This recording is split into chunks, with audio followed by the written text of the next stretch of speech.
በመለኮት አትማሉ፣ በክርስቶስ በስጋውም ቢሆን አትማሉ። ወይ በስር ተርስክሙ በጠጉራችሁ አትማሉ ማለት ጠጉር የተባሉ ቅዱሳን ናቸው። ከጸጉራችሁ ነጩን ጥቁር ጥቁሩን ነጭ ማድረግ አትችሉም ማለት ምን ማለት ነው? ጻድቁን ኃጥኡን ጻድቅ ማድረግ አትችሉም።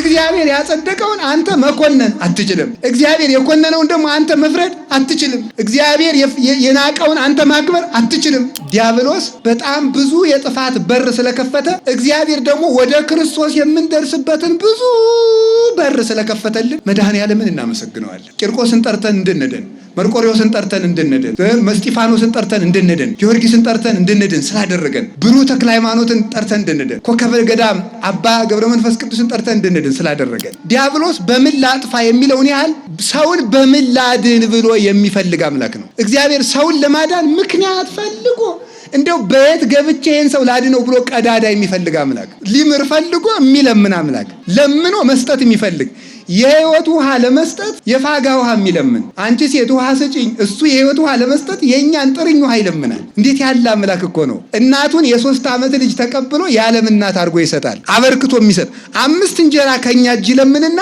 5000 ሰው አጥግቦ ይሰጣል። ለምኖ የሚያበረክት፣ ለምኖ የሚሰጥ፣ ለምኖ የሚያድን እንደ መድኃኔዓለም ያለ ማን አለ? በእውነቱ መኑ ይመስለክምና ማልክት እግዚኦ። የሚሰጥ እጅ የሰጠ እሱ፣ የሚሰጠውን የሰጠ እሱ፣ ሰጣችሁ ብሎ ዋጋ የሚሰጥ እሱ። እንዲሁ እኮ ይገርማል።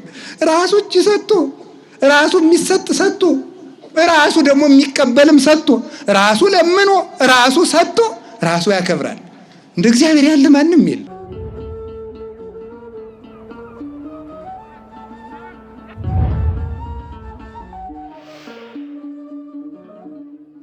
መጽሐፉም የሐዋርያት ሥራ ይላል። የሐዋርያት ሥራ ይላል።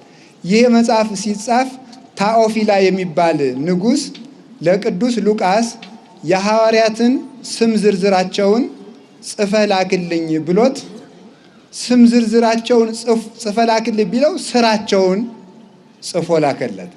በጣም የሚያስደንቅ ነው። ስምን የሚገልጠው ስራ በመሆኑ ማለት ነው። ስምን የሚገልጠው ስራ በመሆኑ ሐዋርያትን እንዳውቃቸው ስማቸውን ዘርዝረ ላክልኝ ቢለው ስራቸውን ጽፎ ላከለት። በስራቸው ስማቸው ይታወቃልና ጌታችን መድኃኒታችን ኢየሱስ ክርስቶስም የታወቀ በምንድን ነው? በስራው ነበረ። እስመ ስማ ቃላቲሁ ምግባሩ፣ የክርስቶስ የቃሉ ምስክር ስራው ነው ይላል። ስራው እግዚአብሔር ከሃሊነቱን ኃያል ስራ በመስራት ለጋስነቱን በመስጠት አዳኝነቱን በማዳን ወሃቢ ሀብታት በመሆኑ በልግስና በመስጠት ለማንም ሰው በመስጠት መንጽሕነቱን ማንንም ሰው በማንጻቱ በግብሩ የታወቀ ነው። አሁን እግዚአብሔር ታውቁ እንደሆነ እግዚአብሔር አሁን ጌታ፣ ቅዱስ፣ ንጉሥ፣ ንጹሕ እነዚህ ስሞች ይበቁታል ቢባል አይበቁትም። ግን ሰው መጨረሻ ማክበር የሚችልበት ቃል ይሄ ብቻ ስለሆነ ነው። ከዚህ በላይ አሁን ለምሳሌ ስም የእግዚአብሔር ለሰው ሲሆን ሊሆን ይችላል። ለእግዚአብሔር ሲሆን ግን አንድ ስሙ ሙሉ ባህሪውን አይገልጥም። ለምሳሌ እግዚአብሔር ንጉሥ፣ እግዚአብሔር ንጉሥ ብቻ ነው እንዴ? አዎ ተመልከቱ። የነገስታት ንጉሥ ብቻስ ነው? እንቀጥል። ሌላ ደግሞ አለ። መድኃኒት መሆኑን ደግሞ አይገልጥልኝ። መድኃኒት ብቻ ነው እግዚአብሔር? አባት ነው ደግሞ። አባት ሲሆንስ ደግሞ ሌላ አባት ብቻ ነው እግዚአብሔር? ጌታ ነው ደግሞ። ጌታ ብቻ ነው። ስለዚህ አንዱ ስሙ ሙሉ ነገሩን አይገልጥም እና ስም በዝቶ የተገለጠው ግብሩ ታይቶ ነው። እነዚህ የእግዚአብሔር የግብረ ባህሪያቱ መገለጫ ስሞች ይባላሉ እንጂ የእግዚአብሔር የባህሪ ሙሉ ስሙ ታውቆ አይታወቅም፣ ተነግሮም አያውቅም። የእግዚአብሔር የባህሪ ሙሉ ስሙ ማን ነው ቢባል የሚያውቅ የለም። እንደሚገባው ይሄ የእግዚአብሔር የግብረ ባህሪ ስሙ ነው። የባህሪ ግብሩ መገለጫ፣ ባህሪው አይገለጥም፣ የባህሪ ግብሩ ግን ይገለጣል። የባህሪ ግብሩ መገለጫ ስም ሊከብድ ይችል ይሆናል። እናንተ ግን አንዳንድ ጊዜ አጥንት መቆርጠምም መልመድ አለብን አይደል? ሁልጊዜ ገንፎ መዋጥ የለብንም። ሁልጊዜ ቀላል ትምህርት አስተምሩን ማለት የለባቸው። አንዳንድ ጊዜ አጥንት መቆርጠም ደግሞ ይገባል አይደለም? በገጠር አማች መጀመሪያ የሚለካው ሴት ልጅ የተዳረችለት ሰው መጀመሪያ ጥሩ አማች መሆኑ የሚለካው አጥንት በጥርሱ ሰብሮ በመብላቱ ነው። በጣም እኮ ነው የሚያስደንቀው በእውነቱ ማለት ነው። ይሄ መጽሐፍ ቅዱሳዊ እኮ ባህል ነው እኮ። ይገርመኛል። ቅዱስ ጳውሎስ አጥንት መቆርጠም ስለማትችሉ ሀሊበ ወጋይኩክሙ ወተት እግታችኋለሁ። ለጋ ትምህርት ለጀማሪ የሚሰጠው ትምህርት ቀለል ያለ ነው። እግዚአብሔር ያበላል፣ እግዚአብሔር ያጠጣል፣ ግን እግዚአብሔር ይገላል የሚለውን ደግሞ መስማት አይፈልግም።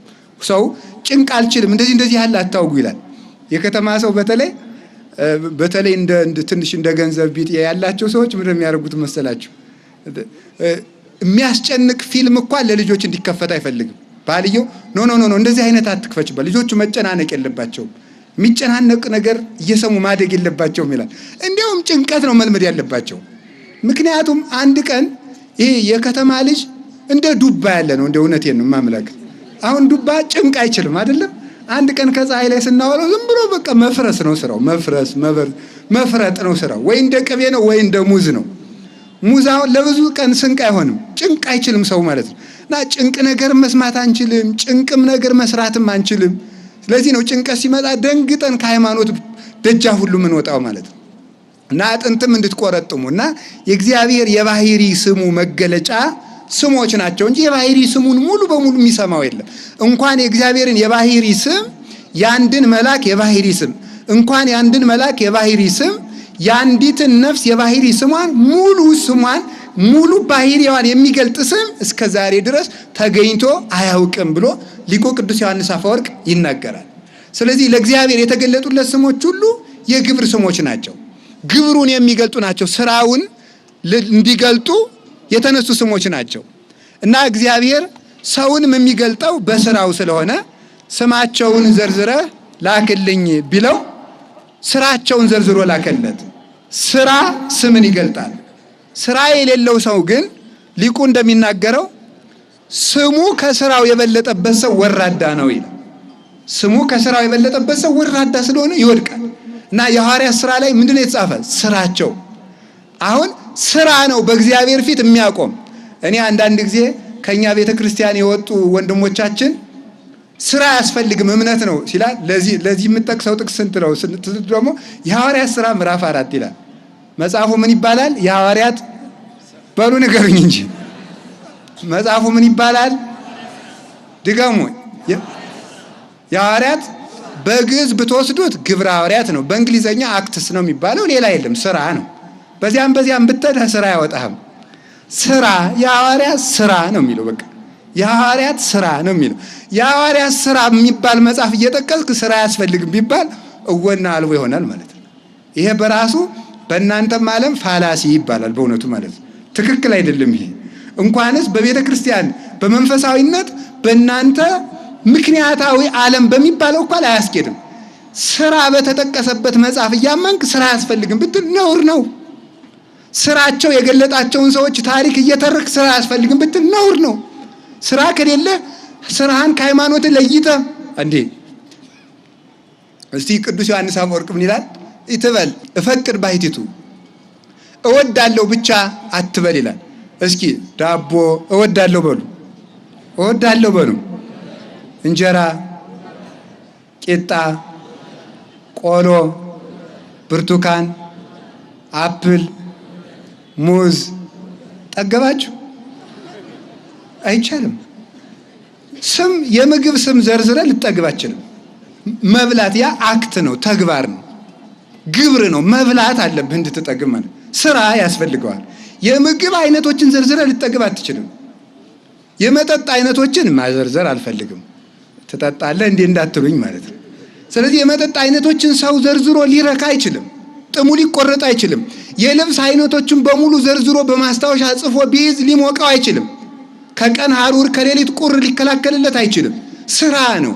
እወዳለሁ ብቻ የምትል አትውል። አናጺነት ትወዳለሁ ስላልክ አናጺ ልትሆን አትችልም። ገበሬ መሆን እወዳለሁ ስላልክ ገበሬ መሆን ልትሆን አትችልም። ልመድ። ከገበሬ ጋር እያበላሸ እርፍ እያያዝክ ልመድ። ስራ ቁጥቋጦ መቆጥቆጥ ልመድ። እንዴ እንኳን ጽድቅ እኮ ስፖርት እንኳን ልምምድ ይፈልጋል። ትቀልዳላችሁ? እስኪ አሁን በአንድ ቀን ሄዳችሁ በአንድ ቀን ስፖርት ሰርቼ እሽከረከራለሁ ብትሉ አናታችሁ ተሽከርክሮ ነው የምትሞቱት። ስለምን? ልምምድ ይፈልጋል። ጽድቅም ልምምድ ይፈልጋል። የእግዚአብሔር ሰው ሆይ ራስህን ተመልከቱ፣ ለእግዚአብሔር መልካም ነገር አስለምድ ነው የሚለው። ቅዱስ ጳውሎስ ለጢሞቴዎስ ሲነግር ራስህን አስለምድ፣ መልመድ አለብን። ያንን ስንለምደው በስማችን ግብራችን፣ በግብራችን ስማችን ይገለጣል። እና ቅዱስ እስጢፋኖስን ተመርጦ እንዲያወጣው ያደረገው ምንድነው ካላችሁን? ስራውን። እስኪ በሉ ስራው በሉ። ስራውን።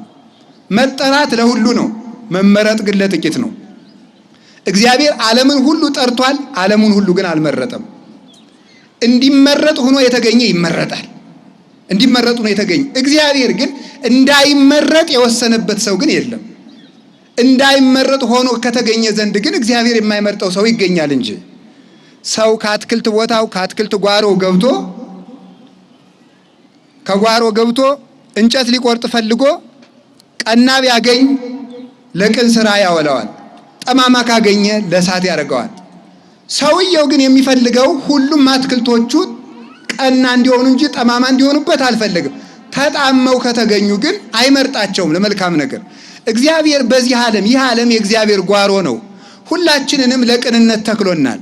ተጣመን ከተገኘን ለእሳት፣ ቀንተን ከተገኘን ደግሞ ለመስዋዕት፣ ለስርየት፣ ለቤተ እግዚአብሔር፣ ለመንግሥተ ሰማያት ይመርጠናል። ካገኘ ዘንድ ነው እንድንቀና በሰጠን ሕዋሳት ቀንተንበት ከተገኘን ለቅን ነገር ይመርጠናል። ስለዚህ እግዚአብሔር ዓለምን ጠርቷል እንጂ ዓለምን ሁሉ አልመረጠም። እንደገና ደግሞ እንዳይመረጥ የወሰነበት ሰውም የለም። እንደገና ደግሞ መርጦ የፈጠረው ፍጥረትም የለም። ምናልባት በመጽሐፍ ቅዱስ ከእናት ማኅፀን ጀምሮ መርጬሃለሁ የሚል ልታገኙ ትችላላችሁ። ይህ ማለት ምን ማለት ነው? ከእናት ማኅፀን ጀምሮ መርጬሃለሁ ማለት የምትመረጥ እንደሆንክ አውቄሃለሁ ማለት ነው እንጂ እግዚአብሔር አንተ ቅዱስ ሁን ብሎ በማኅፀን የወሰነለት ሰው የለም። አንተ ርኩስ ሁን ብሎ የወሰነበት ሰው የለም። እንደዚያ ቢሆን ኑሮ የረከሱ ሰዎች ለሚሰሩት ርኩሰት ተጠያቂው እግዚአብሔር በሆነ ነበር። ሎቱ ስብሐት። እንዲያ ከሆነ ደግሞ እግዚአብሔር ፍርደ ገምድል ይሆናል ማለት ነው። እግዚአብሔር ደግሞ አንድን ሰው ንጹሕ ሁን ብሎ ወስኖ የሚፈጥር ከሆነ እኔም ቢመርጠኝ ቢወስንልኝ ኑሮ ንጹሕ መሆን እችል ስለነበረ እኔ ንጹሕ ላለመሆኔ ተጠያቂው እግዚአብሔር ይሆን ነበር ማለት ነው። እግዚአብሔር ደግሞ እንደዚህ አይደለም። ፈታሒ በጽድቅ ኮናኒ በርት፣ ሽንገላ የሌለበት ርቱዓት ፍናዊው ለእግዚአብሔር መንገዶቹ ሁሉ ቅኖች የሆኑ እግዚአብሔር እውነት። አንድ ነገር ልንገራችሁ፣ እግዚአብሔርን እውነተኛ አምላክ ነው፣ ቅን አምላክ ነው፣ ርቱዕ አምላክ ነው የምንለው ከሱ ጋር ተሟግተን መዝለቅ ስለማይቻለን የባስ አቅማችንን እንወቅ ብለን ስለምንሸነፍ የምንለው አይደለም። ትክክል ስለሆነ ነው። እግዚአብሔር እንደ ጨካኝ ንጉሥ አትፍሩት። የእግዚአብሔርን ፍቅሩን መፍራት እንጂ መዓቱን ፈርቶ የሚኖር ሰው ይሄ ምንደኛ ነው። ምክንያቱም እግዚአብሔር ባይቀስፈው ኑሮ አይወደውም ማለት ነው። እንዳይቀስፈኝ እያለ የሚኖር ሰው ትክክል አይደለም። ፍቅሩን ነው ፍቅሩን ላለማጣት መፍራት ነው። መዓቱን ከመፍራት የእግዚአብሔርን ፍቅሩን መፍራት ይሻላል። መዓቱን መፍራት ግን ሁልጊዜ ምን ያደርጋል? በመስፈርት እንድንኖር ያደርገናል። እንዳይቀስፈኝ ልጸልይ፣ እንዳይቀስፈኝ ላስቀድስ፣ እንዳይቀስፈኝ ልጹም፣ እንዳይቀስፈኝ ልታረቅ። በቃ ሁሉም እንዳይቀስፈኝ ነው። ስለዚህ አንወደውም ማለት ነው። መስፈርት ሆኖብን ግዴታ ሆኖብን ነው። አሁን ልጆች ትምህርት ቤት ሲሄዱ ዩኒፎርማቸውን ግዴታ ሆኖባቸው ነው ወደውት ነው የሚለብሱት? አቤት ምን አደረጋችሁ? ደንብ ሆኖባቸው ነው። ደንብ ሆኖባቸው ይለብሱታልና ለዚያ ነው ከትምህርት ቤቱ በር ላይ ሲወጡ አውልቀው በትከሻቸው ወይ አንዳንዶች እጃቸው ላይ አስረውት የሚመጡ። ጭንቅ ሆኖባቸው ነው የሚለብሱት። ጸሎት፣ ሕግ፣ ስርዓት፣ አምልኮተ እግዚአብሔር ግዴታ መሆን የተጀመረለት ይሰለቻል። ፍቅር ሲሆን ግን አይሰለችም። አቡነ ዘበሰማያት አቡነ ዘበሰማያት አቡነ ዘበሰማያት አቡነ ዘበሰማያት አቡነ ዘበሰማያት ኧረ አባ ይትቀደስ ስምከ ይበሉ። ገና ይሄን አልጠገብኩትም አሉ ይባላል። በእውነቱ ማለት እንዲህ አድርገው እግዚአብሔርን ይወዱታል። እንዲህ አድርገው እግዚአብሔርን ፈጽመው ይወዱታል። አይሰለቻቸውም። እኛ ይትቀደስ ስምከ ብለን ምን እንዳልን ሁሉ እኮ አይገባንም። አንዳንድ ጊዜ እኮ የምንጸልይ ሳይሆን ሪፖርት የምናደርጉሉ ነው የሚመስለው። ሪፖርቱ እንኳን እኮ በስርዓቱ ካልተደረገ አይሰማም። በስብሰባም በትክክል ካልተደመጠ አካሄድ ይባላል። አልተሰማማ። ካልተሰማ ምን ጥቅም አለው? ቢያንስ እንኳን እንደው ሲሆን እግዚአብሔር እንዲሰማው አድርገን በጸለይ ለራሳችን እንዳይሰማ አድርገን ጭምር እኮ ነው የምንጸልየው። በቃ ልቡናችን የት እንደምናባክነው አንድ ቅዱስ አባት ምን ብሎ ተናገረ ማለት ምን አለ መሰላችሁ? ወዳጄ ትልቅ ሰው የምልህ በጸሎት ጊዜ ህሊናህን ከእግዚአብሔር ፊት ያገኘሁት እንደሆነ ነው አለ። ትልቅ ሰው የምልህ የዛ ጊዜ ነው አለ። ስለተማርክ አይደለም፣ ትልቅ ስራ ስለሰራህ አይደለም። አንተን የማከብርህ ህሊናህን በጸሎት ጊዜ ከእግዚአብሔር ፊት እንደቆምክ ያገኘው እንደሆነ ነው። እኔም በዚያ ጊዜ ካገኘው ትልቅ ሰው እልሃለሁ ብሏል። ስለዚህ ሁላችንም በእግዚአብሔር ዘንድ እንድንጠራ እንድንከብር የሚያደርገን ስርዓቱን ፍቅር ያደረግነው እንደሆነ ነው። እንድንጠራና እንድንመረጥ ሆነን የተገኘን እንደሆነ ነው። እና እስጢፋኖስን መረጡት። ምርጫው የተካሄደ አሁን ዛሬ ቅዱስ እስጢፋኖስ የተመረጠበት ቀን ነው። እኛም ሁለት ነገር ነው ዛሬ አክብረን የምንሄደው። አንደኛ እግዚአብሔርን እኛንም እንደ ቅዱስ እስጢፋኖስ ምረጠን ብለን፣ ሁለተኛ ደግሞ እኛም ቅዱስ እስጢፋኖስን ለምልጃ መርጠን ይዘን እንሄዳለን ማለት ነው። ሰው የሚረባውን ከትልቅ ቦታ ሂዶ መርጦ ከገበያ ሂዶ የሚመርጠውን የሚረባውን መርጦ ይዞ ይሄዳል። እኛም ቅዱስ እስጢፋኖስን ትልቅ አባትነቱን ይዘን መርጠን ይዘን እንሄዳለን። ለምን? እግዚአብሔር ስለመረጠው። እግዚአብሔር የመረጠውን እኛ ባንመርጥ ትዕቢት ከመሆን በቀር እግዚአብሔርን እንዴ ምንትኑ አንተ እጓለ እመሕያው ከመትቱ አሰወ ለእግዚአብሔር፣ የሰው ልጅ እግዚአብሔርን ትሟገተው ዘንድ አንተ ምንድነህ? ምስለኔው ነህን? ባላንጣው ነህን? ተወዳዳሪው ነህን? ተፎካካሪው ነህን? እግዚአብሔር የመረጠውን አትምረጥ ትለው ዘንድ አንተ ምንድነህ? በከመ ፈቀደ ይገብር ወበከመ ሀለ ይፈጽም አልቦ ዘይብሎ ምን ተገበርከ ዘንተ አይሰምከ ወዘንተ አሰነይከ። አይ እግዚአብሔር እዚች ላይ ቀርቶሃል፣ እችን አሳምረሃታል፣ ይሄን ባታደርግ መልካም ነበር፣ ይሄኛውን ትክክል ሰርተሃል ብሎ ለእግዚአብሔር አመስግኖ ድንቅነት የሚጨምርለት እግዚአብሔር መንቀፍ የሚቻለውስ ማን ነው? እግዚአብሔር የመረጠውንስ አንተ አልመርጥም ትል ዘንድ አንተ ማን? እግዚአብሔር የመረጠውን ምርጥ ብለን ይዘን ለበረከት እንሄዳለን። ኢትዮጵያውያን ሰው መምረጥ ያውቁበታል፣ አባት መምረጥ ያውቁበታል። ቅዱስ እስጢፋኖስን መርጠው ኢትዮጵያ ስላመጡልን በጣም ደስ ይለናል። ቅዱስ ቂርቆስን መጀመሪያ ቅዱስ አትናቴዎስ ባርኮ መጀመሪያ ወደ ኢትዮጵያ በቅዱስ አትናቴዎስ ተባርከው ከገቡ ታቦታት አንዱ የቅዱስ ቂርቆስ ነው። በቅዱስ አትናቴዎስ ተባርኮ ቅዱስ ቂርቆስ ስለመጣልን፣ ቅዱስ አትናቴዎስ ስለመጣልን፣ ለምን እንደሆነ ነግራችኋለሁ ጥቅሙን። ቅዱስ ጊዮርጊስ ስለመጣልን፣ ቅዱስ መርቆሬዎስ ስለመጣልን። አንድ ነገር ልንገራችሁ። ኢትዮጵያ ብዙ ጊዜ በጦርነት የምታሸንፈው ወራሪ የማያገኛት ምንም መሳሪያ ሳይኖራት ሀገሯን በሰላም ጠብቃ የምትኖረው ሰማዕታት ስላሏት ነው። በደማቸው የሚመክቱ ሰማዕታት አሏት፣ በጸሎታቸው የሚመክቱ። እንዲያውም ምን ይባላል? ቀድሞ በነገስታት ዘመን የኢትዮጵያ ነገስታት ሰማዕታቱ አብዛኞቹ በደማቸው የሚዋጉ ስለሆኑ በጦርነት ጊዜ በጸሎት እንዲረዷቸው ከመቃብራቸው አፈር እያመጡ በበቅሎ አስጋሪ እየዞሩ በኢትዮጵያ አፈሩን ይረጩ ነበር ይባላል። ያንን ስላደረጉ ነው ኢትዮጵያ ምንጊዜም ሰላም የምታገኘው። ቅዱስ እስጢፋኖስ አንዱ የኢትዮጵያ አበጋዝ ነው። ቅዱስ ጊዮርጊስ እንዲሁ፣ ቅዱስ መርቆሬዎስ እንዲሁ፣ ቅዱስ ቂርቆስ እንዲሁ። እነዚህ ደጋግ ሰማዕታት መርጠን እናከብራቸዋለን። እግዚአብሔር መርጦ ሰጥቶን ነው እንጂ እኛ መርጠናቸው አይደለም። ለምን? እንዲህ ብሎናልና ኢትመአንሰ ብለክሙ ኢትመሃሉ ግሙራ፣ እኔ እውነት እላችኋለሁ ፈጽማችሁ አትማሉ። ኢ በሰማይ በላይሉ፣ በሰማይም ቢሆን ወርዶ ይጫነን ብላችሁ፣ ወይ በምድርም ቢሆን አትማሉ ተከፍታ ተዋጠን ብላችሁ፣ ወይ በስርተ ርእስክሙ በፀጉራችሁም ቢሆን አትማሉ። እስመ ይትክሉ ሀተም ስርተ ርእስክሙ የአጻይዶ ወይ አጽልሞ፣ ከፀጉራችሁ አንዲቱን ነጭ ወይም ጥቁር ማድረግ አትችሉም። እንመልሰው። ኢ በሰማይ አትማሉ ማለት በመለኮት አትማሉ፣ ወይ በምድር በክርስቶስ በስጋውም ቢሆን አትማሉ፣ ወይ በስርተ ርእስክሙ በጠጉራችሁ አትማሉ ማለት ጠጉር የተባሉ ቅዱሳን ናቸው። የራስ ክብሩ በፀጉር እንደሚገለጠው የክርስቶስ ክብሩ የተገለጠው በቅዱሳን ነው። ስለዚህ ፀጉር ይባላሉ። እስመ ይትክሉ ሀተም ስርተ ርእስክሙ፣ ከፀጉራችሁ ነጩን ጥቁሩን ነጭ ማድረግ አትችሉም ማለት ምን ማለት ነው? ጻድቁን ኃጥኡን ጻድቅ ማድረግ አትችሉም። እግዚአብሔር ያጸደቀውን አንተ መኮነን አትችልም። እግዚአብሔር የኮነነውን ደግሞ አንተ መፍረድ አትችልም። እግዚአብሔር የናቀውን አንተ ማክበር አትችልም ብሎ ይሄንን እግዚአብሔር መድኃኒታችን ኢየሱስ ክርስቶስ ስለነገረን እነዚህን ቅዱሳን እግዚአብሔር መርጦ ስለሰጠን እናመሰግናቸዋለን። እንዲያውም መድኃኔዓለም ዲያብሎስ እውነቴን ነው። ቆይ ሰዓት እንዳያልቅብን እንዲያው ዲያብሎስ በጣም ብዙ የጥፋት በር ስለከፈተ እግዚአብሔር ደግሞ ወደ ክርስቶስ የምንደርስበትን ብዙ በር ስለከፈተልን መድኃኔዓለምን እናመሰግነዋለን።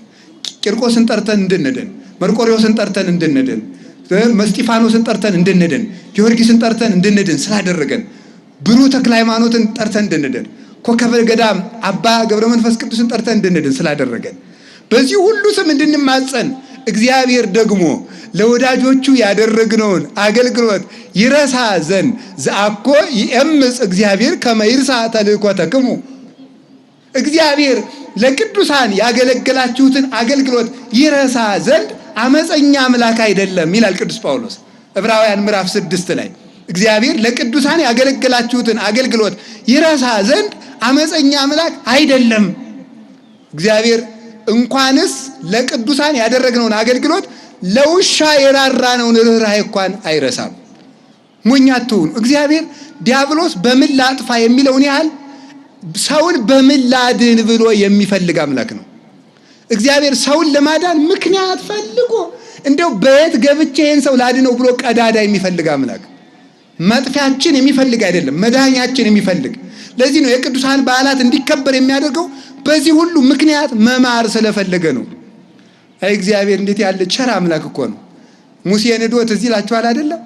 ሙሴን ይዞ ሙሴ አቤት እስራኤልን ላጥፋቸው ተወኝ። አሁን ሙሴ እግዚአብሔር ነው እዝወት ነው፣ እጁን እዝወት ነው፣ እግሩን እዝወት ነው፣ ወገቡን ግጥም አድርጎ እዝወት ነው።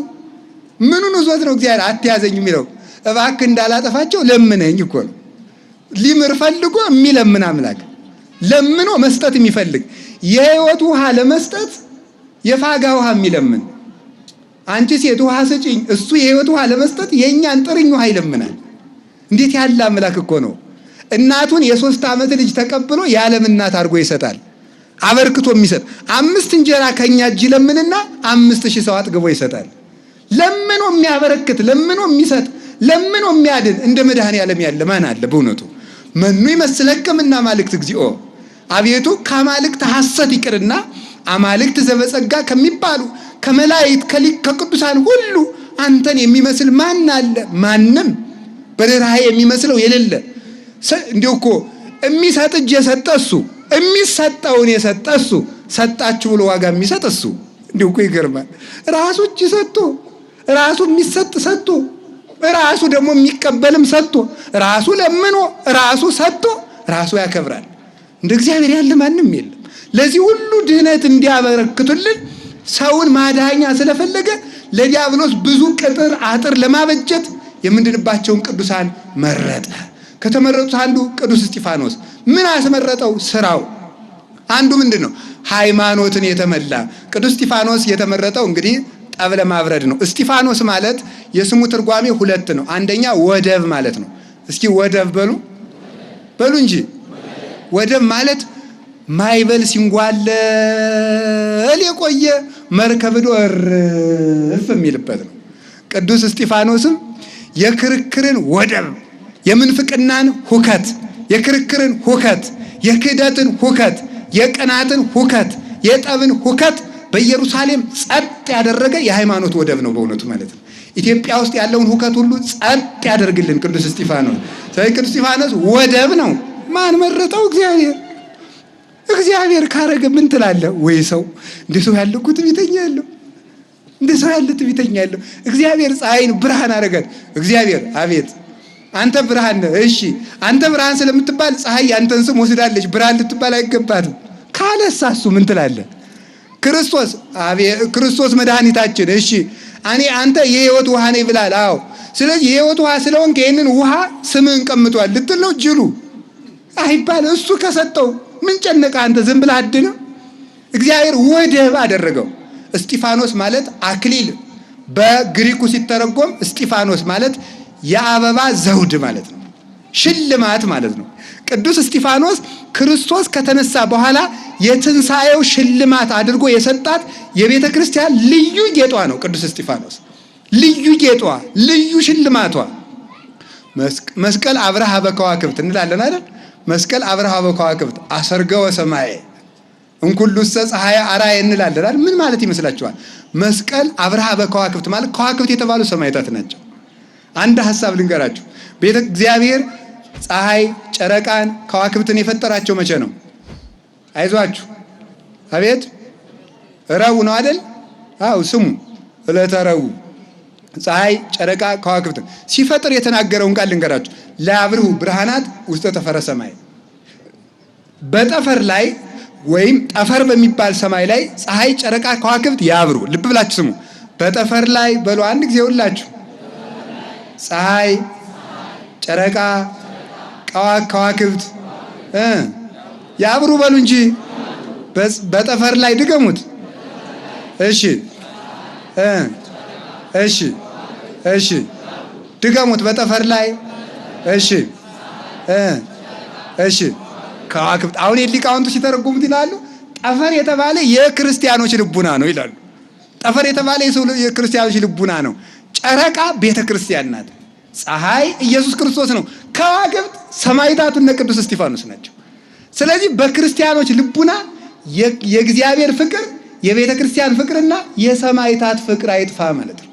መድኃኔዓለም የሰማዕታትን ፍቅር ከልቡናችን አያጥፋብን። ስለዚህ በልቡና የሚበራው ጠፈር የሚበራው በፀሐይ፣ በጨረቃ፣ በከዋክብት እንደሆነ የክርስቲያኖች ልባቸው የሚበራው የሰማዕታትን ፍቅር ሲያዩ፣ የቤተ ክርስቲያንን ፍቅር ሲያድርባቸው፣ የክርስቶስ ፍቅር ያደረባቸው እነዚህ በእውነት ሰማይ ናቸው። ሊቁ ቅዱስ ዮሐንስ አፈወርቅ ስለ እነዚህ ክርስቲያኖች እንዲህ ይላል። ኧረ እንዲህ ይላል በእውነቱ ይትካለነ ንኩን ሰማይ፣ እኛ እኮ ብናውቅበት ይላል ቅዱስ ዮሐንስ አፈወርቅ። ሰማይ መሆን እንኮ እንችላለን። ለመትብለኒ በፎ ደግሞ ከመቸረት ወዲህ ነው ሰማይ መሆን የሚቻለው ትለኝ እንደሆነ እወ እብለከ ይትካለነ ዘንሴኒም ሰማይ፣ አረ ከሰማይም መብለጥ እንችላለን። ለማሃደረ በውስቴትነ ፀሐይ ጽድቅ ዘበአማን ኢየሱስ ክርስቶስ። ፀሐይ ጽድቅ ኢየሱስ ክርስቶስ በልቡናችን ካደረ እኛ ከሰማይ እንበልጣለን። ለምን? ይሄኛው ሰማይ የሚወጣበት የሚገባ ፀሐይ ነው። በእኛ የሚያድረው ፀሐይ ግን የማይገባ ጨለማ የሌለበት ፀሐይ ነው።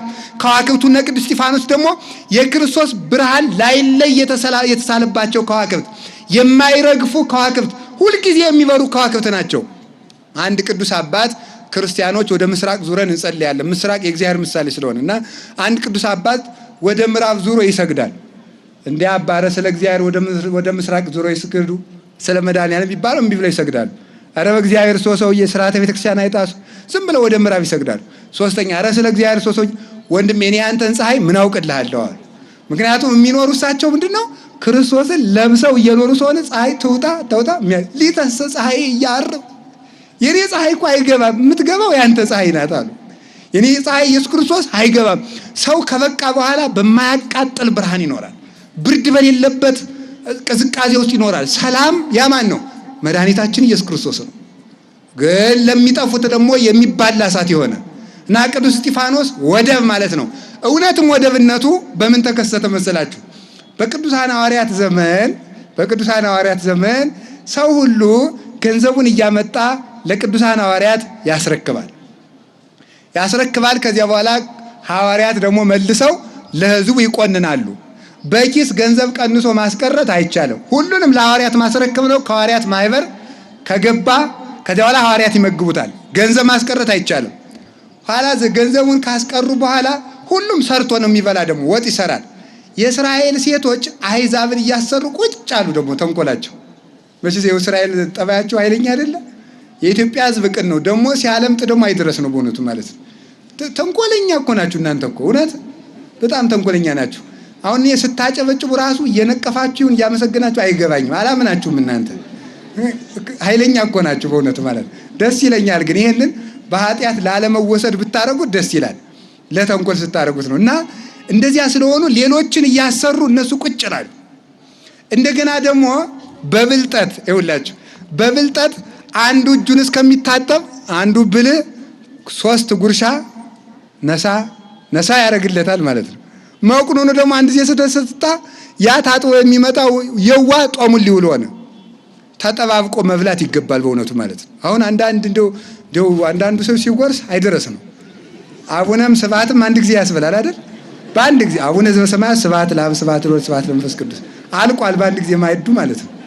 እንደዚህ አድርጎ አይጎረስም ነው። ብቻችሁንም ስትሆኑ ሰው ጋርም ስትሆኑ በመጠን ነው የሚበላው በእውነቱ ማለት ነው። በመጠን ቀስ ብሎ ቢመጣ ዙሮ ከረጢቱ አንድ ነው። ብዙም ተጎረሰ ቀስ ብሎ መጉረስ አላችሁ የላችሁም? እና እንደዚህ አድርጎ ይጎርስበታል። እና በቃሪያ የሚበላና በጫማ የሚሄድ ሰው ለባልንጀራው አያዝንም ይባላል። ታውቃላችሁ አይደል? ለምንድን ነው በጫማ የሚሄድ ሰው እሱ ስለሚሄድ ሾይ ወገዋል አይልም ብሎ ቶሎ ቶሎ ና እንጂ አንተ መሽቷል እያለ ይሄዳል። በቃሪያ የሚበላውም ቃሪያው ስለሚያቃጥለው ትኩሳቱን ለማብረድ እንጀራውን መጠቅለል ነው እንጂ ሰውየውን ጦሙን አውለዋለሁ አይልም ማለት ነው። ስለዚህ ተጠንቅቆ ነው የሚበላው እያንዳንዱ ነገር በእውነቱ ማለት ነው። ጥንቃቄ ይደረጋል። እንዲሁ ዝም ብሎ የራስን ማስበል አሁን እንዲያያሉ ሲበሉ ሰው በምግብ ተጣላ፣ ወደ ሐዋርያት ክስ ሄደ። አንደኛ እነሱ እየሰሩ እኛም እንደ የመስራት ብሎ ለፍቶ ማደር ከሆነ ማንጸልይ ከሆነ እዚያው ቤታችን አይዛብነታችን ይሻለናል አሉ። ሁለተኛ ደግሞ እንዴት ነው እኛም ገንዘባችን አምስተናል እነሱ እየበሉብን ነው፣ ስርዓት ይኖር ተባሉ። ሐዋርያት ምን አደረጉ? አይ እኛ ምግብ ልናገለግል አልተመረጥንም፣ ቃል እግዚአብሔር ልናገለግል። ስለዚህ 7 ታማኝ ሰዎችን እንግዲህ የሐዋርያት ማህበር በምግብ ተበጥብጦ ነበረ። በምግብ ምክንያት ማለት እንጀራ ነው ዓለምን የሚያጣለው። በዚህ ዓለም ላይ እኮ ዓለምን የሚያጣሉት እነማን መሰላችሁ? አንደኛ ገንዘብ፣ ሁለተኛ ስልጣን፣ ሶስተኛ ሴት። እንዳትቆጡ ስለምትወደዱ ማለት እኮ ነው አይደል? እናንተ ናችሁ የምታፋጁ ማለት ነው። ለምን? ስለምትወደዱ ነው፣ ሌላ አይደለም እኮ በእውነቱ ማለት ነው። ስለዚህ እነዚህ ናቸው ዋኖቹ ማለት ነው። እነዚህን ያሸነፈ ሰው ምንም ችግር የለውም። ሴትም በአግባቡ ከያዟት ታጸድቃለች፣ ካላዟት ደግሞ ይዛ ገደል የምትገባ እውነቱ ማለት ነው። ስለዚህ እነዚህ ሶስቱን አሁን በምግብ ተጣሉ። ሲጣሉ ሰው ይመረጥ ተባለ። ቀላል ነገር አይደለም። አይ ሐዋርያት እኛ ምግብ አናገለግልም፣ አሳላፊ ይመረጥ ተባለ። ተመረጠ። እነዚህ አሳላፊዎች ሲመረጡ ወህረዩ እደወ 7 ምሉዓን መንፈስ ቅዱስን የተመሉ ጸጋ እግዚአብሔር ያደረባቸው 7 ሰዎችን ምረጡ ተባሉ። ከዚያ በኋላ እነዚህ 7 ሰዎች ሲመረጡ ለምግብ አሳላፊነትና ጠብ እንዲያበርዱ ነው የተመረጡት። ከነዚህ ከተመረጡት አንዱ የነዚህ የ6ቱ አለቃ 7ኛው ቅዱስ እስጢፋኖስ ነው። ምግብ ለማሳለፍ እንግዲህ ዲያቆን ሲመረጥ መጀመሪያ ለምግብ አሳላፊነት እንዳትቆሩ ማለት ነው። ዲያቆን መጀመሪያ የተመረጠ ምግብ ለማሳለፍ ነው። ቅኖቹ ኋላ ለሰማይ ማዕድ ታጩበት እናት ናት እነ እስጢፋኖስ ማለት ነው። እና ዲያቆን ማለት ዲውነቴ ነው። ዲያቆናቱ እንዳይኮሩ መቼም አይጠሉኝም፣ ቡሩክ ናቸው። የዚህ ደብር በተለይ ቡሩክ ነው የሚሆኑ ብለን እናስባለን ነው አይደል? ስለዚህ ደጎች ናቸው፣ አይቀየሙም። እና ዲያቆን መኩራት የለባቸውም። ዲያቆን ከቄስ አጠገብ መቀመጥ የሚችለው ቄሱ ሲፈቅድለት ብቻ ነው። ፊት ለፊቱ መቀመጥ የሚችለው ቄሱ ሲፈቅድለት ብቻ ነው። አሁን ግን ሴት ባሏን ካገባችው በኋላ ዲያቆን አብሮ ከቀደሰ በኋላ ሰው ያከብሩ። እውነት አሰጥ እውነት። አሁን ሴቶችስ ቢሆን አሁን ምን የድጓ መምህር የመጽሐፍ መምህር የኔታ ነጠላዎትን ልጠብልዎት እያለ ጫማ ስትስም የነበረችው ካገባች በኋላ ውሃ ስጭኝ ቀርተ ጠጣ ማለት ትጀምራለች ማለት። ዲያቆንም አብሮ ከቀደሰ በኋላ መናጤ ነው በእውነቱ ማለት ነው፣ አያከብርም።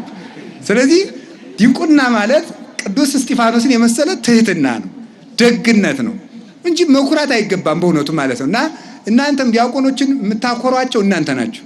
አሁን በተለይ የከተማ ሴት ዲያቆን ያበላሻል። ማምላክን ድምፅ ጥሩ ቀዳሽ ከሆነ ምን ያደርጋል? ፎቶ እንነሳ ዲያቆን። ስለዚህ ዲያቆናት ተመልከቱ፣ ወረስዮ ምሉዐ ጸጋ ተመልከቱ፣ ወሞገሰ ከመ እስጢፋኖስ ዘሬ ህሉና ሥላሴ ዘበላይሉ ምንድነው? ዋንከረ አንፈራጸ በረደተ ወተፋጼ በረደተ መንፈስ ቅዱስ ወተፋጼ የሚለውን ብዙ የቆላ ዲያቆን ያፏጫል ይላል ትርጓሜ። ስለዚህ ወተፋጼ በረደተ መንፈስ ቅዱስ የሥላሴን ህልውና አይቶ እንዳደነቀ ደስ እንደተሰኘ እንደ እስጢፋኖስ ጸጋን የተመላ አድርገው ይላል። ስለዚህ ዲያቆናትን ተከባክቦ ለቅስና ማብቃት ነው እንጂ መጣል አይገባም። እናንተም ምዕመናንን በትህትና ማስተናገድ ለሁሉም ለእግዚአብሔር ሰዎች ማለት ነው። እነ ቅዱስ እስጢፋኖስ ተመረጡ። ከዚህ በኋላ ከተመረጡት ውስጥ አንዱ ከ7ቱ አንዱ ወደ ምንፍቅና ሄደም አለ፣ ኒቆላዎስ የሚባለው ወደ ምንፍቅና ሄዶ ሌላ ብዙ ችግር የፈጠረ ሰው ነው። ቅዱስ እስጢፋኖስ ግን ተመረጠ። ከተመረጠ በኋላ ጠቡን አበረደው፣ ሁከቱን አጠፋ። መላው የሐዋርያትን ማህበር የክርስቶስን አንድነት በሙሉ በሰላም አስተዳደረው። የቅዱስ እስጢፋኖስ ጸሎት ለቤተ ክርስቲያን ሰላምን ይላክልን። መጀመሪያ ለዚህ ደብር ሰላምን ይላክልን። አሜን በሉ እንጂ ሰላም የለውም አላልኩም። ግን የእግዚአብሔር ቤት ባለበት ጠብ አይጠፋም ዲያብሎስ ስለሚቀና ብዬ ነው። ለዚህ ቤት ሰላምን ይላክልን። ለአዲስ አበባ ሰላምን ይላክልን። ለኢትዮጵያ ሰላምን ይላክልን። እርስ በርስ የምንበላላውን ሁሉ የቅዱስ እስጢፋኖስ ጸሎት ጸጥ አድርጎ ሰላማዊ ሕሊና እንድናገኝ ይርዳን። በምግብ የምንጣላውን ሁሉ ስስትን ያስወግድልን። ከዚህ በኋላ ጸጋን ይሄን ብቻ አይደለም። ከዚህ በኋላ ለምግብ የታጨ ብቻ አይደለም ማለት ወእስጢፋኖስስ ይላል። ቅዱስ እስጢፋኖስ ግን ይላል ሀብተ መንፈስ ቅዱስን የተመላ ጥበብ ያደረበት ነበረ። ጥበብን ካደረበት ጸጋ ከሞላበት የተነሳ አንደኛ ሃይማኖት የተሞላ ነው። ሃይማኖት ማለት ማመን መታመን ያለው ነው። እግዚአብሔርም በሙሉ ልቡ የሚያምን ነው። ሥላሴ በልቡ ያደሩበት ሰው ነው። ሃይማኖት ሥላሴ ነው። ሥላሴ ናቸው። ክርስቶስ ነው ሃይማኖታችን። እሱን ማመን ሃይማኖት ነው። ወደ እሱ የምንደርስበት መንገድ ሃይማኖት ነው። ሰላም ለሕፅንከ ምርፋቀ በረከት ወሳይል ዘአስመከ ቦቱ ወልደ ዘብዴዎስ ድንግል ኢየሱስ ክርስቶስ ሃይማኖቴ ወንጌል እንዳለ ጌታችን መድኃኒታችን ኢየሱስ ክርስቶስ ሃይማኖት ነው። ስለዚህ ቅዱስ እስጢፋኖስ ሃይማኖትን የተመላ ነበር ማለት ሥላሴ ያደሩበት ሰው ነበረ። ሥላሴ ያደሩበት የሥላሴ ከተማ የነበረ ልብ ያለው ነበረ። እንዲህ ስለነበረም አይሁድ ቀኑበት። ሕዝቡን በሰላም አስተዳደረ፣ በሰላም መራ፣ ጠቡን አጠፋ፣ ክርክሩን አጠፋ። የሃይማኖት ትምህርት ጀመረ። የሃይማኖት ትምህርት ሲጀምር ፈሪሳውያን ቀኑበት። የመጀመሪያ የቀኑበት በግሪክ ይኖሩ የነበሩ አይሁዳውያን እነሱ ቀኑበት። በኢየሩሳሌም ያሉትም ቀኑበት። ቀንተው ምን አደረጉበት? ከሰሱት። ይከራከሩትም ጀመር። ከዚያ ምን አደረገ? ወተሐሰስዎ ለእስጢፋኖስ ይላል። ክርክር ጀመሩ ይላል። ወስኑ ተቃውሞቶ መቃወምም ተሳናቸው ይላል። ለምንድን ነው ሲባል እስመ ውእቱ ይትናገሮሙ በጥበብ ወበመንፈስ ቅዱስ በመንፈስ ቅዱስ እና በጥበብ ይናገራቸው ስለነበረ መከራከር አቃታቸው። አንድ አባቶቻችን የሚላሉ መናፍቃንን መከራከር የሚችል ሰው ከእግዚአብሔር እንደ እስጢፋኖስ ጸጋ ሲሰጠው ነው እንጂ ያወቀ ሁሉ አይደለም ይላሉ። ያወቀ ሁሉ በቤተ ክርስቲያን መናፍቃንን በመከራከር ጸጋ የተሰጣቸው ጥቂት አባቶች ናቸው። አንዱ ቅዱስ እስጢፋኖስ ነው። የመጀመሪያውን መደበኛ ይዞ የምናገኘው ቅዱስ እስጢፋኖስ ነው። ቀጥሎ ቅዱስ ጳውሎስ ነው። ቀጥሎ ደግሞ ማን ነው? በሊቃውንት ዋናው ተጠቃሹ ቅዱስ አትናቴዎስ ነው። መናፍቃንን በመከራከር የማያሳልፍ ቅዱስ ቄርሎስ ነው።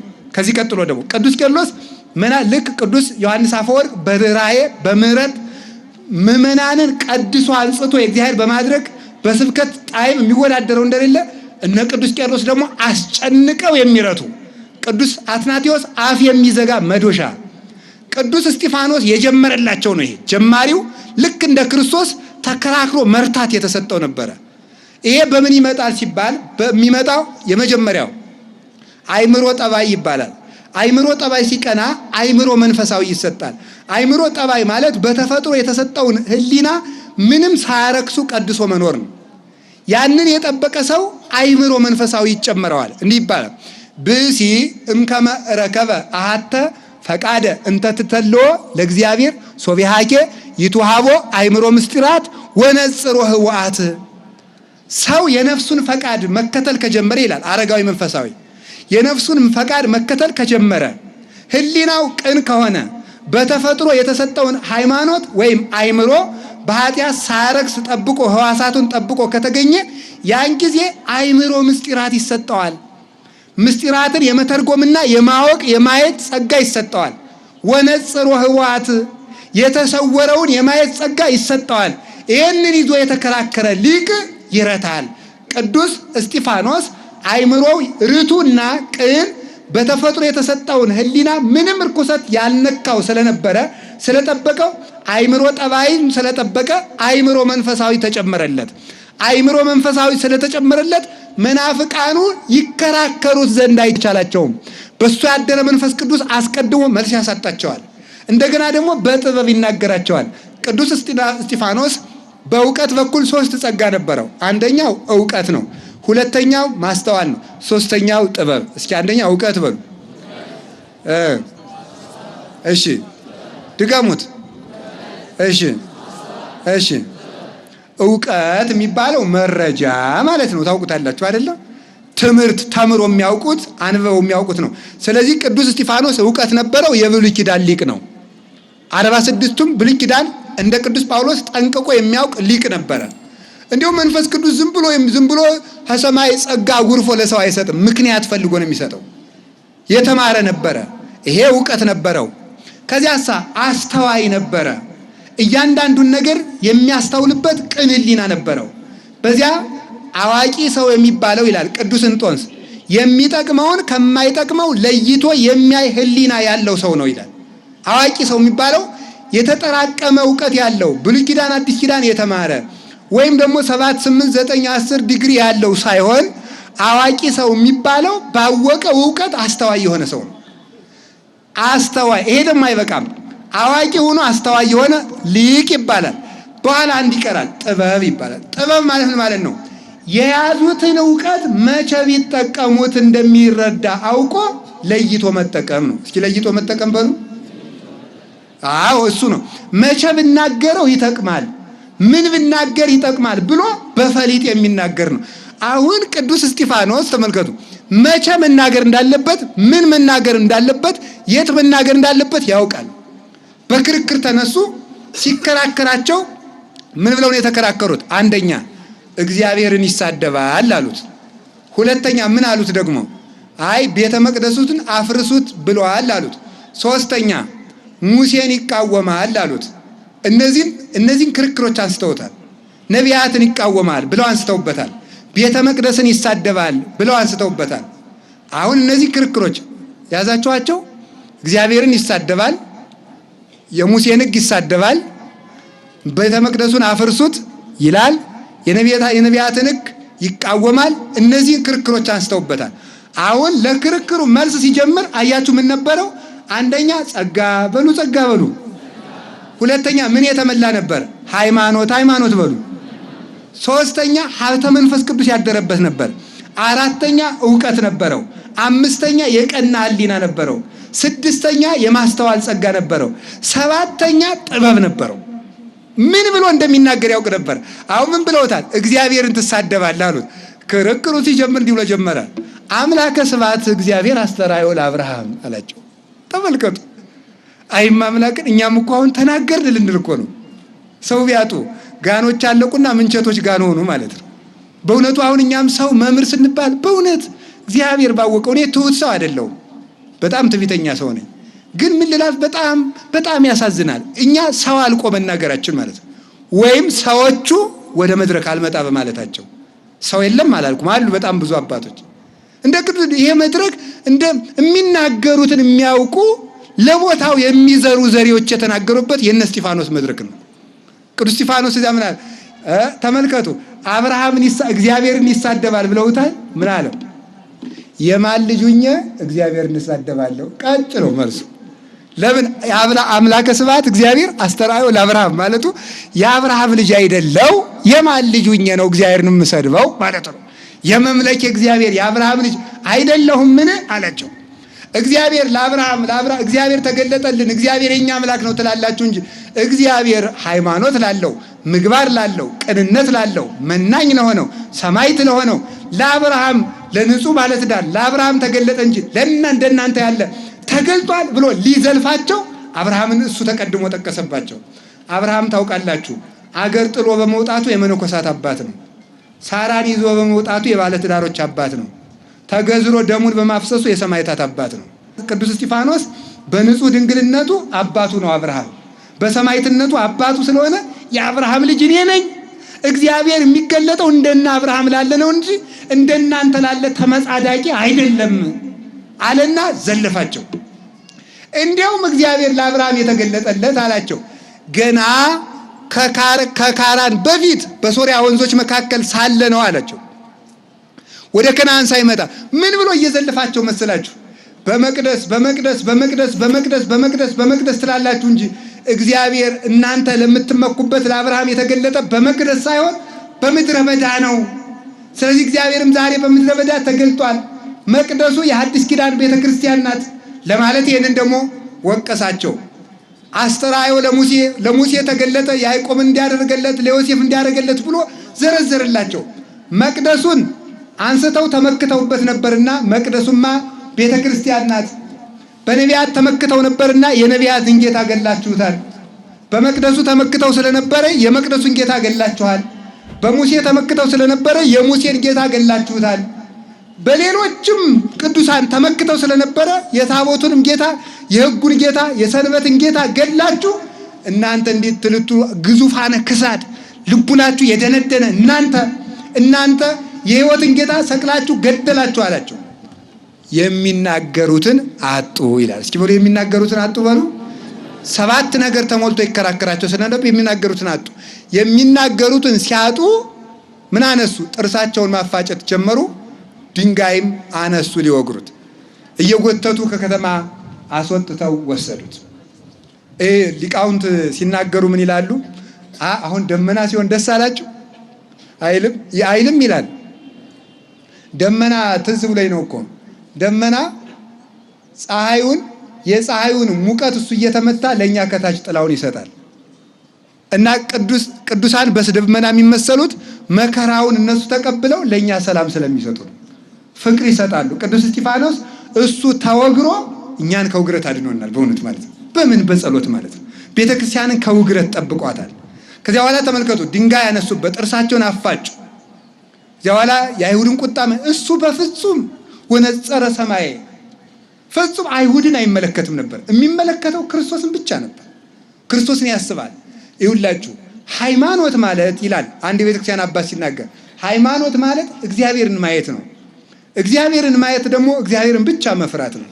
እግዚአብሔርን መፍራት ማለት ደግሞ ምን ማለት ነው? መልካም መሆን።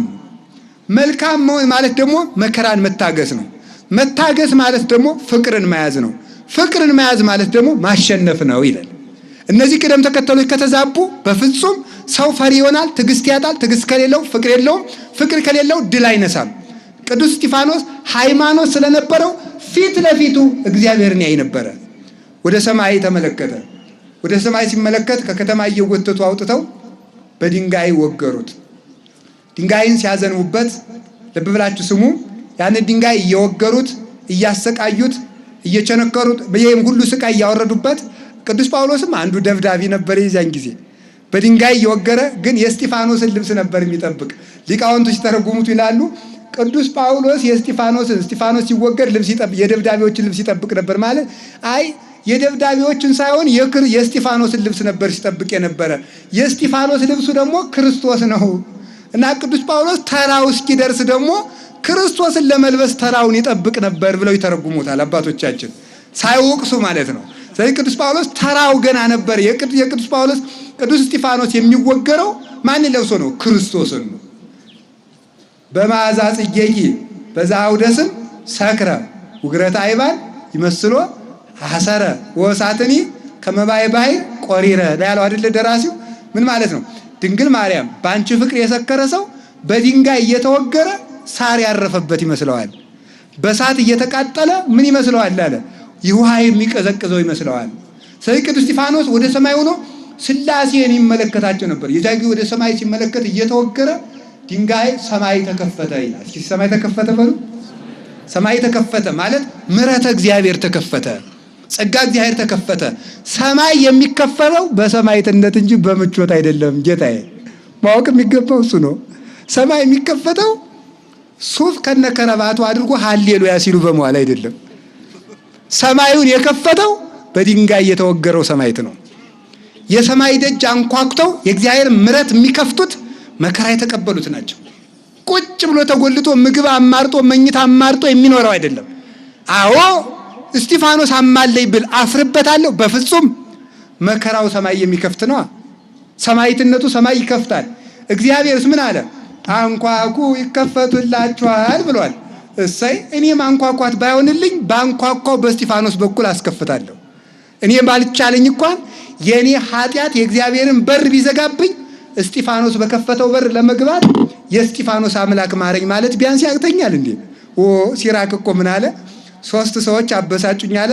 ትዕቢተኛ ድሃና ንፉግ ባለጸጋ፣ ሴሰኛ ሽማግሌ፣ እነዚህ አበሳጩኝ አለ። አንዳንድ ድሃ አለ ሰርተ ብላ ሲሉት ኩራት ራት ነው ይላል። ከመሸለት ወዲህ ነው ኩራት ራት የሚሆን። ሰርተህ አትበላም ብለን ኩራት ራት ነው ብሎ ጦሙን ተጨማዶ ያድራል። ሀብታሙ ሰርተህ ብትበላ ምን አለ? ባለጸጎቹ ምሉዓ ጸጋ ነው አለ መጽሐፍ ቅዱስ። እስጢፋኖስ ጸጋን የተመላ ነው ካለ ባለጸጋውን እስጢፋኖስን ከጠላ ትዕቢተኛ ድሃ ከመሆን በቀር ምን ታተርፍበታለህ? ሰማይን ከፈተ። ያችን ሰማይ ክርስቶስ የሚዘጋት ሲመጣ ብቻ ነው። አዳምና ሔዋን በበደላቸው ዘግተውት ነበር። ክርስቶስ በጥምቀት ከፈተው። ቅዱሳን በንስሐና በምልጃ ይከፍቱታል። ሰማይ ተከፈተ። የሥላሴ ምስጢር ለቅዱስ እስጢፋኖስ ተገለጠለት። ከዚህ በኋላ ጌታችን መድኃኒታችን ኢየሱስ ክርስቶስ በእግዚአብሔር አብ ቀኝ ቆሞ አየው። ምን አባቶቻችን ምን ይላሉ? እስጢፋኖስ ሰማዕት ይባላል። ሰማዕት ማለት ምስክር ማለት ነው። የምን ምስክር ማለት? የክርስቶስ የትንሣኤው ምስክር ነው።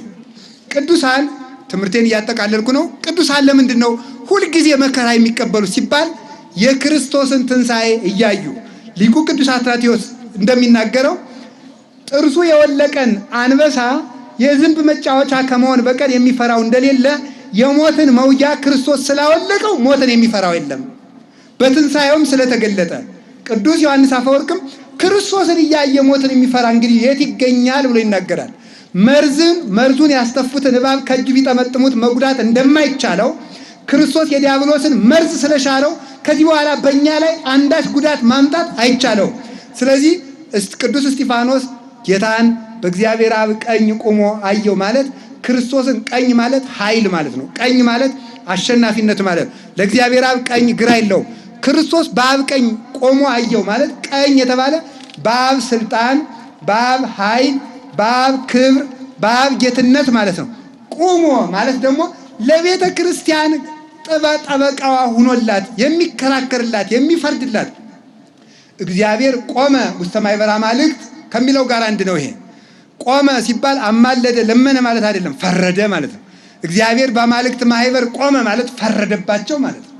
በመጽሐፍ ሲነገር ይሄ ነው። መዝሙር 81 ላይ እግዚአብሔር በአማልክት መካከል ቆመ ማለት ለአማልክትን ማለዳቸው ማለት አይደለም፣ ፈረደ። ስለዚህ የቤተ ክርስቲያን ጠበቃዋ ማን ነው? ክርስቶስ ነው። በማን በኩል? በእስጢፋኖስ በኩል ጠበቃዋ ይቆመላት። አሪዮስ ቢነሳ በእስክንድሮስ በኩል ጠበቃ ይቆመላት። ንስጥሮስ ቢነሳ በቄርሎስ በኩል ጠበቃ ይቆመላት። መቅዶኒዎስ ቢነሳ በ150 ሊቃውንት በጢሞቴዎስ በኩል ጠበቃ ይቆመላት። እስከ መጻት መከራ ቢመጣ እስከ መጻት በሚነሱ ቅዱሳን አድሮ ጠበቃ የሚቆምላት ወመምህር ዘይትቃወም ለነ የሚከራከርልን ድል የሚነሳልን መምህራችን። ስለዚህ ለቤተ ክርስቲያን ክርስቶስ ጥብቅና ቁሞላት አየሁ ብሎ ይህንን አይቻለሁና አልፈራም አላቸው።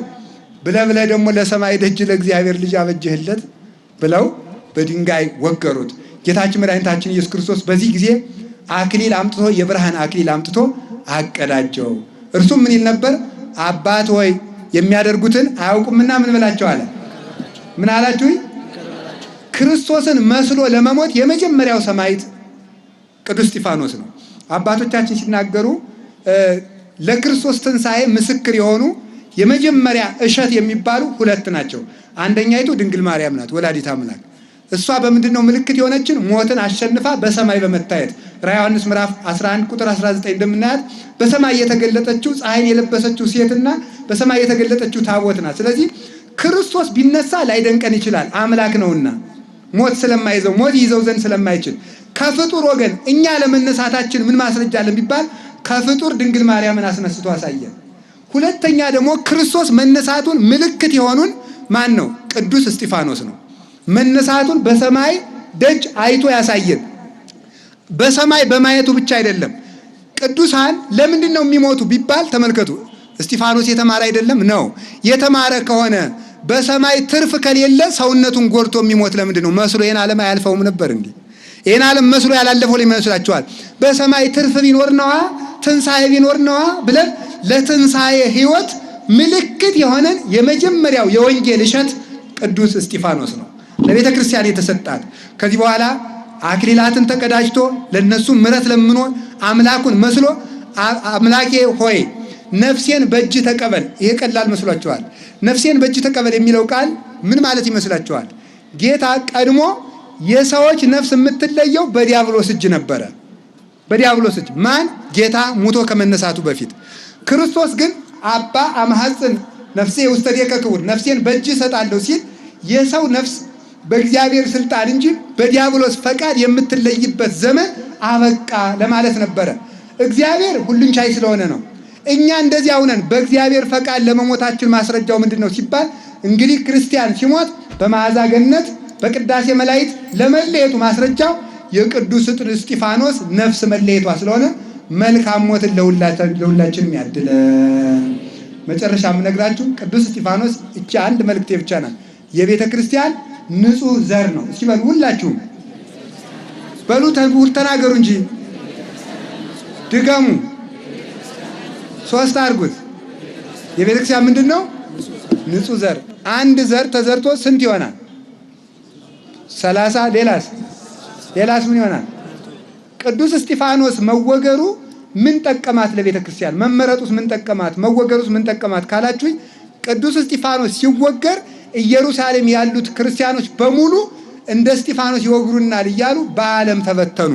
በዓለም ሲበተኑ ቤተ ክርስቲያን በዓለም ሰፋች ማለት ነው። ስለዚህ ቅዱስ እስጢፋኖስ አንድ ቅንጣት ሆኖ ተዘርቶ ቤተ ክርስቲያን በዓለም ሰፍታ እንድትበቅል ያደረጋት የክርስቶስ ንጹህ ዘር ነውና ይህን ንጹህ ዘር በቤተ ክርስቲያን የዘራ መድኃኔዓለም ክብር ምስጋና ይግባው። ስለዚህ ሁላችሁም እንግዲያስ በመጨረሻ በዘመኑ ሐዋርያት ሃይማኖትን የተሞላ ጸጋን የተሞላ ጥበብን የተሞላ ቅድስናን የተሞላ ማስተዋልን የተሞላ ዕውቀትን የተሞላ አይምሮን የተሞላ ይህን ሁሉ የተሞላ ቅዱስ እስጢፋኖስን ለጭንቀትና ለመከራ ጊዜ እንደመረጡት እኛም ለኢትዮጵያ ለመከራ ጊዜዋ ቅዱስ እስጢፋኖስን ለአባትነት ተመኝተናል፣ መርጠናል። እግዚአብሔር የሱን አባትነት ለሁላችን ያድርግልን።